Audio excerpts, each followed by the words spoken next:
The diplomatic cruiser Lusitania's light drifted just beyond the ionosphere of Elaris, its hull glowing with artificial dawn. Elijah Voss adjusted the collar of his ceremonial tunic for the 5th time in 3 minutes, each adjustment somehow making it worse. It itched like a burlap sack soaked in static electricity and self-doubt.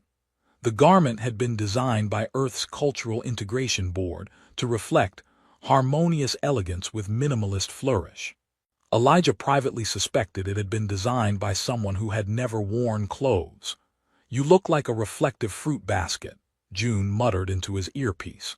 She was his AI aide, technically named Jun E6, but she'd insisted on the nickname and an optional sarcasm upgrade. "Thank you, June. Very diplomatic. I try." Elijah exhaled slowly as the cruiser's docking clamps engaged. Outside the viewport, Elaris turned slowly beneath them, a sphere of violet oceans and diamond mountain chains.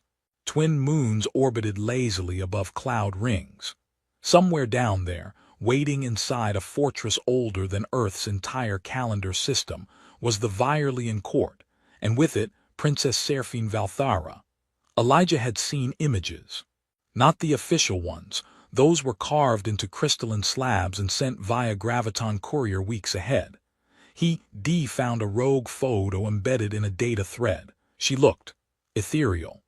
Long ears like crescent blades, silver-black eyes that shimmered with unreadable calculation, and a posture that suggested she'd won wars using only disappointment.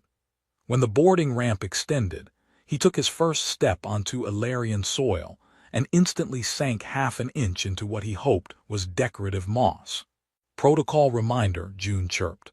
"Virelians bow from the waist but do not make direct eye contact, unless they're laughing, or angry, or interested in interspecies union, in which case—" "Shut up, June."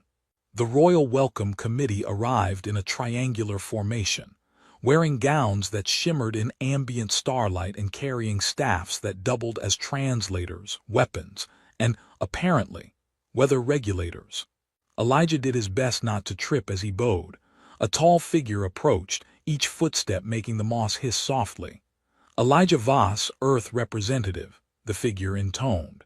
"You stand before the throne of Virelia and the presence of her radiance, the voice of stars, Princess Serafine Valthara." Elijah straightened, hoping he looked more reverent than queasy. The princess emerged slowly, her robe trailing behind her like liquid shadow. Her long ears twitched imperceptibly. Their eyes met for a fraction of a second too long. "I am honored to meet you," he managed.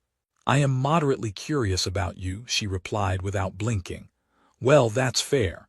Most people feel that way when they first meet me. Then they downgrade to annoyed confusion." A pause. One of the guards coughed. The princess's mouth tilted upward. "You are unlike previous emissaries. Hopefully in the good way. That remains to be seen." He followed her through the inner gates of the palace, a gravity-neutral hallway lit by pulsating wall veins and holographic glyphs. Every time he tried to look casual, the walls made a judgmental hum. "Do you often make jokes when nervous?"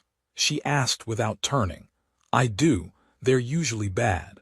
One time I told a joke to a Dreluvian ambassador and accidentally proposed an economic coup.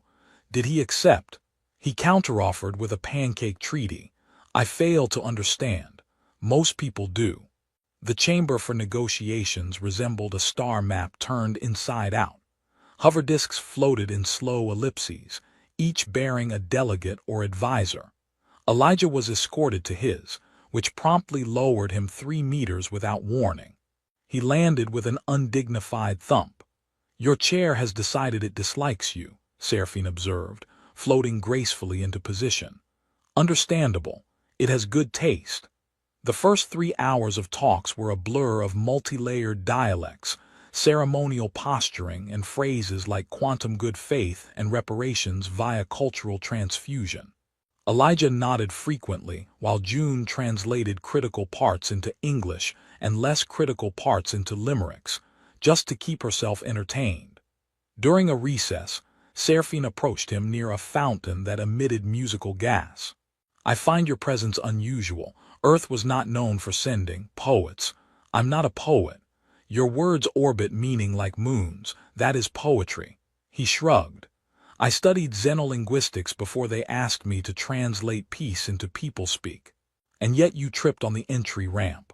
Elaborate strategy makes me seem non-threatening. She tilted her head, amused. It is effective. They stared at each other again. A silence spread like warm nebula mist. June interrupted. Your heart rate is up. Should I play calming ocean sounds or a slideshow of kittens in EVA suits? Silence, June. The princess raised an eyebrow. Is your AI malfunctioning?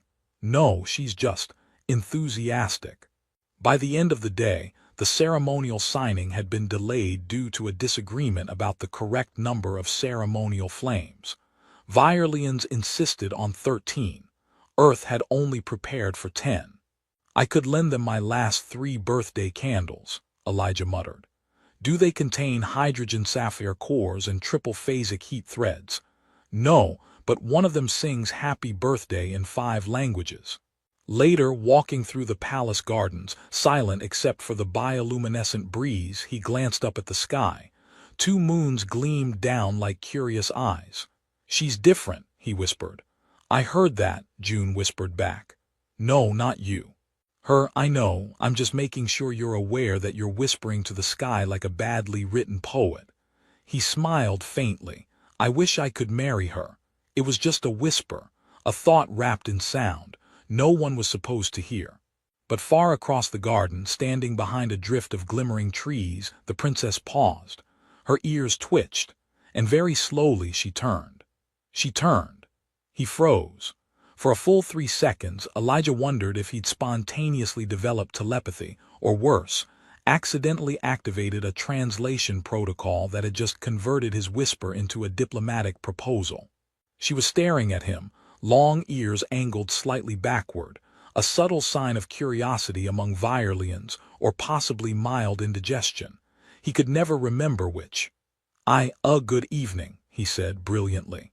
Seraphine stepped forward, her robes trailing behind her in a soft shimmer that probably cost more than the entire Earth consulate's annual beverage budget. Her gaze held his, as if scanning his thoughts for logical structure, and finding only late-night snack preferences. You wish to marry me, she said. He flinched. That was hypothetical, metaphorical, whimsical even. You said it with sincerity. Your heart rate increased. Your eyes dilated. Humans often lie with their mouths but not their biochemistry. Okay, but in my defense I didn't think you had interstellar whisper reception. I have excellent hearing. I'm learning that, rapidly. She tilted her head. Is this a courtship attempt?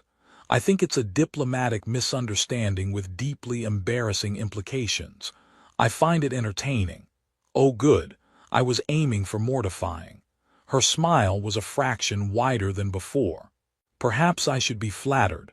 Perhaps I should be vaporized. Unfortunately, we no longer vaporize guests for awkward declarations.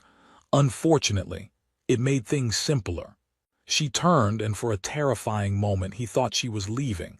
But then she glanced over her shoulder and said, My answer is yes. He blinked. What? You asked to marry me, I accept. A bird-like creature squawked overhead in apparent disbelief. Elijah's brain attempted a full reboot but failed somewhere between did she say yes, and how many drinks did I have? The answer was 0. Unless ceremonial nectar counted, and he hoped it didn't. You're joking, he said. I do not joke about contractual unions. Then we have a problem because I do. Her lips quirked again. I suspected as much. She walked away, leaving him in a swirl of royal perfume and existential panic. June buzzed softly in his earpiece, clearly savoring the moment. Congratulations, she said. You just proposed marriage to an alien princess in a restricted diplomatic zone under full censor surveillance. Earth's PR department is going to need a defibrillator. Tell me that didn't just happen. Oh, it happened. And it was adorable, like watching a giraffe try to dance ballet. Helpful. Always. The next morning he woke to two Virelian guards standing politely at the foot of his bed with ceremonial spears and expressions that suggested they'd rather be anywhere else. "Princess Seraphine requests your presence at the High Sun Pavilion," one of them said. "Can I request breakfast first?" "Breakfast will be provided." He followed them through sun-dappled corridors into a chamber made entirely of levitating glass panels, where the princess stood in midair on a platform that rotated slowly with the planet's magnetic rhythm. She was holding a document that glowed softly, probably a marriage contract or possibly a legally binding shopping list. "I have notified the council," she said. "They are displeased." "I'm not surprised. Your planet is unprepared for interspecies political unions. Honestly, we're still trying to regulate hover scooters. I admire your honesty. I admire your ears." She blinked. "Too much? Unexpected. Story of my life." One of her advisors entered, a tall, severe Virelian with facial markings that suggested he'd seen more treaties dissolve than Elijah had eaten sandwiches. "This union is a violation of the Saffral Accord," the advisor said. "It risks destabilizing centuries of cultural boundaries."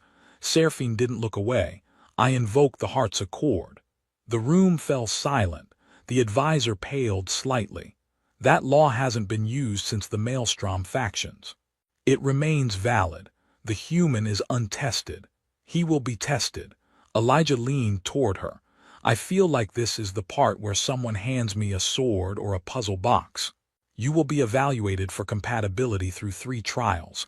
3. Can't we do like a quiz? They measure intellect, resilience, and emotional truth."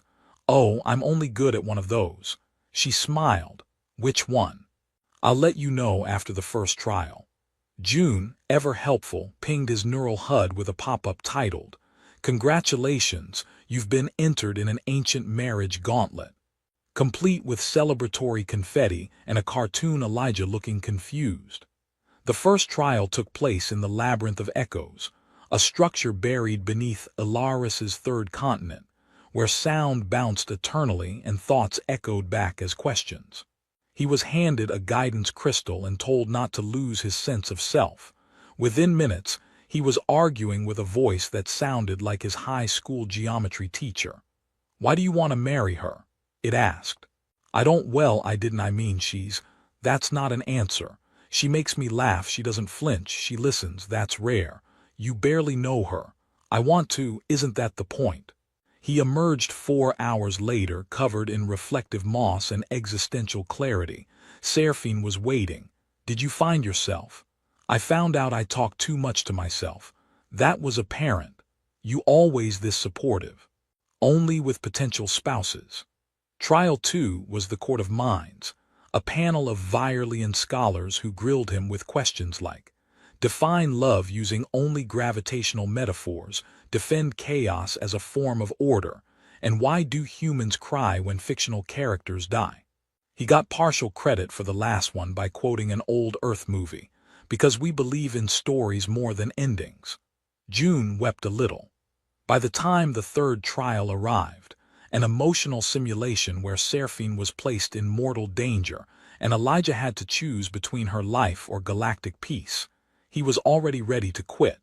He chose her. The simulation paused. The council was silent. Then a slow murmur of approval passed through the observers. Seraphine said nothing. She simply stepped forward, pressed her forehead to his, and whispered, "That was the correct answer." He whispered back, "I knew it wasn't a trick." She replied, "It was." June broadcast the whole thing to Earth by accident. Social media exploded.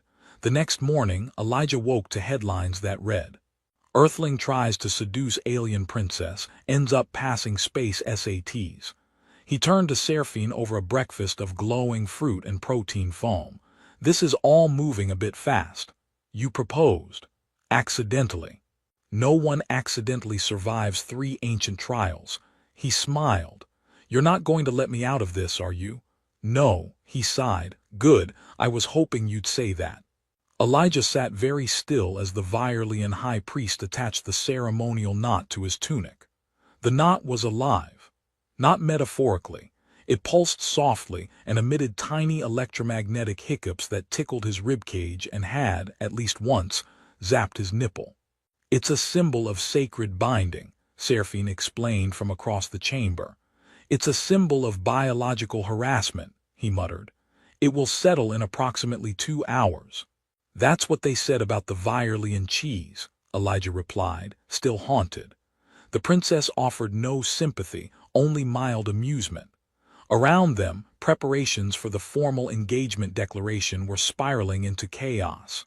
The Ilarian court had not hosted a cross-species union in a millennium, and even then, the last one had ended with a planetary embargo and a war over the definition of fondue. News of their alliance had made it to the outer systems. Earth's United Assembly sent a cautiously worded statement of support, which was diplomatic code for "please don't cause a war we can't afford." Meanwhile, the Virelian High Council issued a statement that Elijah was "a charming anomaly with an unfortunate habit of speaking." He took it as a compliment. June updated him every 15 minutes with the growing political fallout, summarizing thousands of angry messages from Virelian nobles, confused earthlings, and at least one sentient starfish who offered to officiate their wedding for the exposure.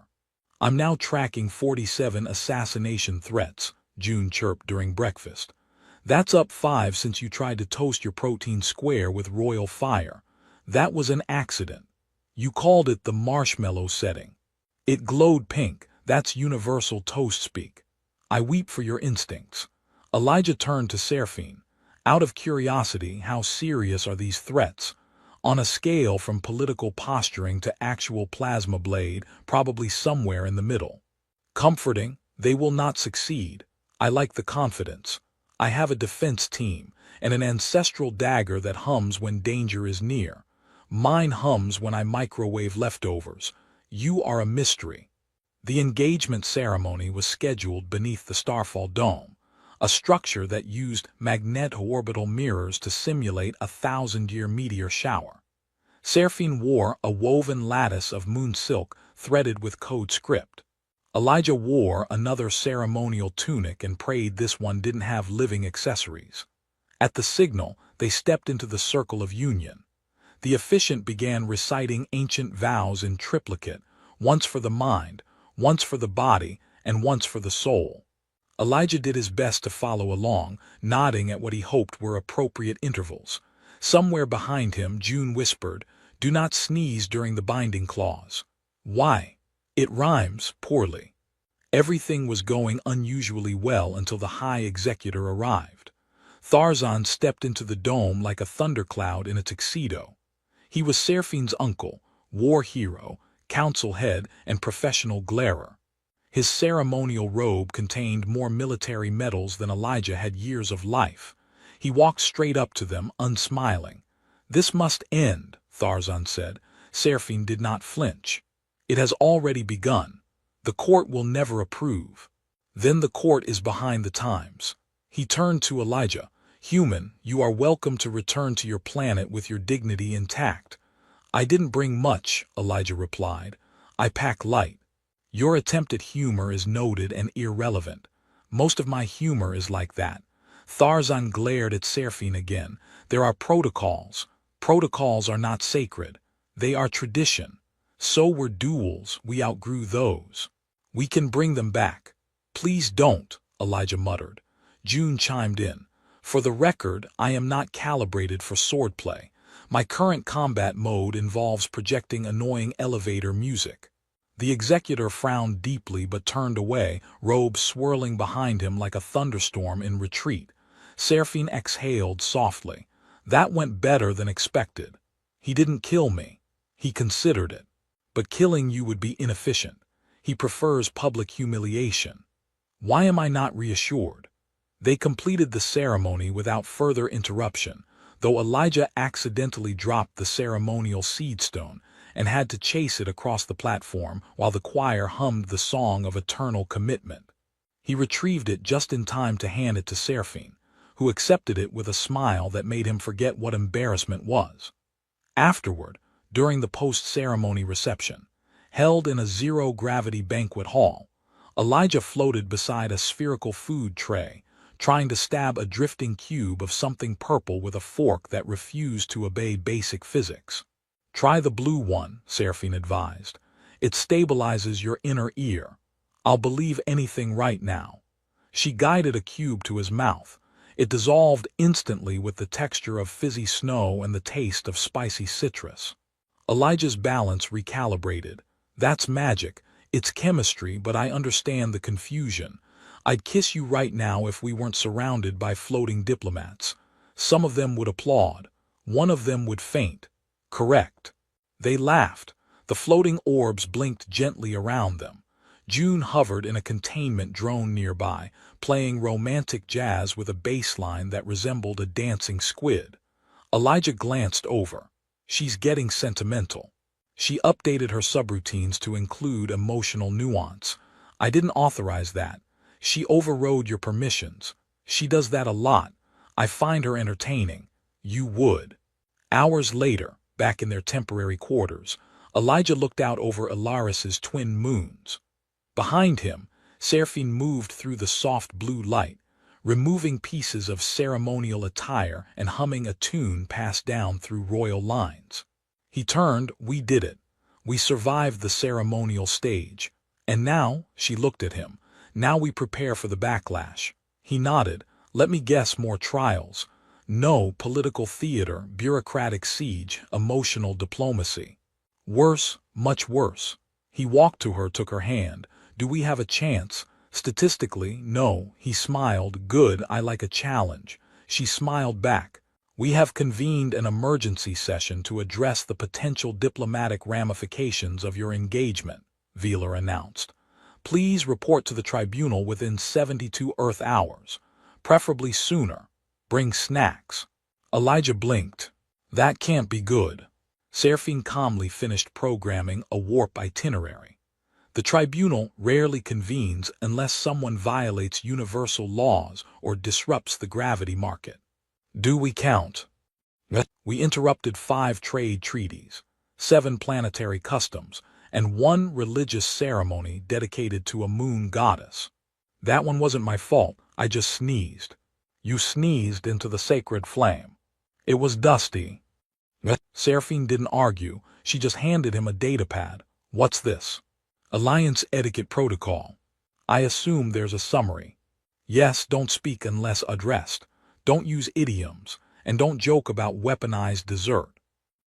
I made 1 joke about killer pudding, and suddenly I'm on a list. 2 jokes. Fine, but only one involved pie.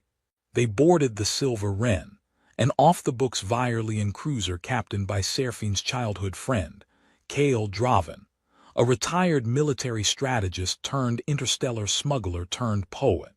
Kale welcomed them aboard with a sweeping bow, a mechanical eye that clicked with every blink, and a vest covered in what Elijah suspected were stolen royal teaspoons. So, you finally decided to burn the rulebook, Kale said. I didn't mean to, Elijah replied. You never do, that's why you're dangerous. Seraphine raised an eyebrow. He's also inconveniently charming. Elijah beamed. You think I'm charming? Only inconveniently. Kale led them through narrow halls lined with magnetic paintings that rearranged themselves depending on the ship's mood. Today, the artwork displayed a scene of a pigeon pecking at a laser cannon. That's new, Seraphine said. The ship's feeling sarcastic, Kale replied. As they prepared to enter warp, June appeared in the main console, her avatar now shaped like a small floating cat wearing glasses. Good evening, she purred. I've uploaded tribunal procedures, scheduled your wardrobe fittings, and reserved 3 separate apology bouquets in case things go wrong. Only 3, Elijah asked. I'm budgeting optimism. The jump to tribunal space required slipping through a ripple corridor, an unstable shortcut in subdimensional traffic. Kale piloted the ship with one hand, quoting poetry in the other. Elijah, he said mid-sonnet, if we don't survive this corridor, I want you to know I've always liked your hair. It's incredibly disorganized. Thank you. That's the nicest thing anyone's ever said to me mid-wormhole. The Silver Wren twisted through the ripple corridor, leaving behind a stream of compressed reality and confused particles. When they emerged, the stars rearranged themselves politely. The tribunal station loomed ahead, a rotating latticework of crystal, steel, and low-level paranoia. Inside, representatives from hundreds of species waited. Some floated in aquatic chambers. Others shimmered between visible wavelengths. One was definitely a sentient fog.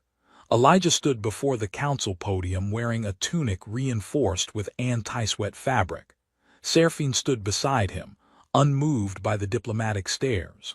Velar Quinth began the session. We are here today to determine whether this engagement constitutes an intergalactic threat, a political anomaly, or an inspirational miscalculation. That last one sounds nice, Elijah offered. It wasn't meant as a compliment, Velar said. Various species raised objections. A Marthesian ambassador argued that cross-species unions destabilize genetic sanctity. A Tharn representative claimed emotional unions cause psychic dissonance. A floating jelly being wept audibly and declared it was too beautiful to comprehend. June broadcast select footage of Elijah's trials, the labyrinth, the court of minds, the final choice simulation. The tribunal fell silent as the footage of Elijah choosing Seraphine over peace played. Again, Velar sighed. Is that jazz? Yes, June said. I added music for emotional clarity. You edited diplomatic evidence with jazz. Lo-fi jazz, June corrected. A Chivari delegate floated forward. Let us ask the obvious. Why does the human wish to marry the princess? Elijah cleared his throat. I didn't plan it. I didn't even think it was possible. But then she smiled at me like I was a hypothesis worth testing, and suddenly I didn't care about rules. I care about her, not as a symbol but as a person. The jelly being wept again. Velar looked pained. And you, Princess Seraphine?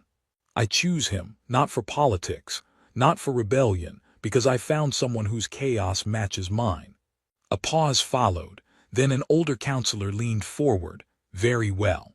According to subsection 18A of the Organic Union Clause, there is one final condition. Of course there is, Elijah muttered.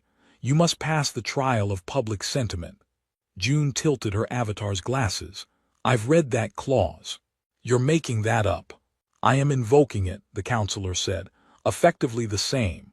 You want us to go on a press tour, Elijah said. Correct. Across multiple planets. Correct. With interviews.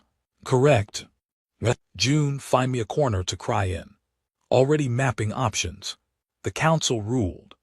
Elijah and Seraphine were given 40 planetary cycles to prove their union was not only real but beneficial to the galactic collective. Failure would result in sanctions, political exile, and mandatory romantic separation with tissue supervision. Back on the Silver Wren, Elijah collapsed into a lounge chair. We have to win over the galaxy. Seraphine sipped tea. It won't be difficult. You're confident. I'm royal, we fake it well. Kale chuckled. You'll need more than charm, you'll need spectacle. June floated between them. I suggest starting with Zyril 9. They love underdog stories and interpretive dance. Elijah groaned, I'm doomed. Seraphine smiled. You're married, it's the same thing. The first time Elijah Voss walked onto a Zyrilian talk show stage, he tripped over a floating microphone, bumped into a light drone, and accidentally greeted the host in a dialect that translated to, "Oh, great collector of damp towels." The audience roared with laughter. The host wept from joy. The segment was broadcast to 17 billion viewers. You're a hit, June said afterward. Not for your eloquence, obviously, but for your general squishiness. I'll take it. Their press tour became a phenomenon.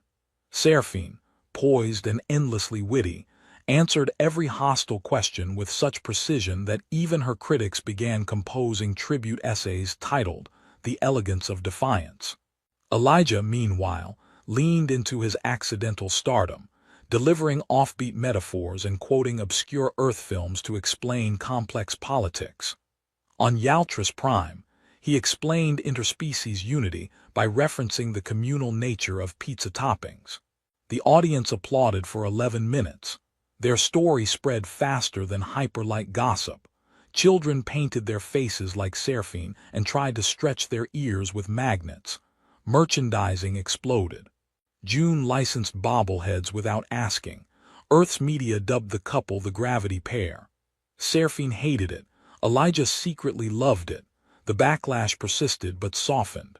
One by one, planetary blocks rescinded their objections. Old laws were reviewed. Ancient clauses revised. Even Tarzan, after appearing on a documentary about emotional growth titled Even I Can Blink Twice, issued a reluctant blessing, by which he meant he stopped glaring whenever Elijah entered a room. "I think he's warming up to me," Elijah said after a state dinner. "He only called you a structural inconvenience once," Seraphine replied. "That's basically affection." They returned to the tribunal with 24 hours to spare. Wheeler Quinth met them with a stack of reports, several petitions, and a very long list of questions. "Your approval ratings are inexplicably high," he said. "You've inspired pro-union demonstrations, cross-cultural art collectives, and a new dessert named after your first kiss." "It tastes like anxiety," Seraphine noted. "With a raspberry finish," Elijah added. The tribunal assembled. The final vote required unanimous consent.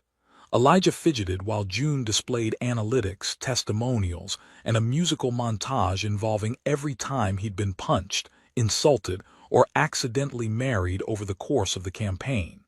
The vote passed. The chamber erupted into dignified applause, emotional sobbing, and in one case projectile confetti. "You did it," Seraphine said. "We did it." Technically, June did most of the logistics. "Please let me have this moment." June sniffled, "I'm so proud." They returned to Elaris, not as fugitives or anomalies, but as envoys of a new alliance. Seraphine took up a post as high liaison to the Multispecies Council, crafting diplomacy like an artist with laser thread. Elijah became Earth's ambassador at large, giving lectures with titles like Love in the Time of Bureaucracy and How Not to Offend an Insectoid Diplomat, a memoir. They were married again. This time by choice, with a ceremony held in orbit above Elaris in a crystal dome tethered to 3 moons. Kale officiated, wearing his teaspoon vest and quoting romantic poetry translated into 5 dialects, 4 of which were mostly accurate. During the vows, Seraphine looked at Elijah and said, "You're still strange. I've had time to get stranger. You're still human. Can't win them all. And I still choose you. Lucky me." Later, while drifting above the planet, watching auroras bloom in silence, Elijah asked, "Did you ever think it would work?" "No," Seraphine said, "me neither. I thought we'd be executed by week 3. Same. But now look at us.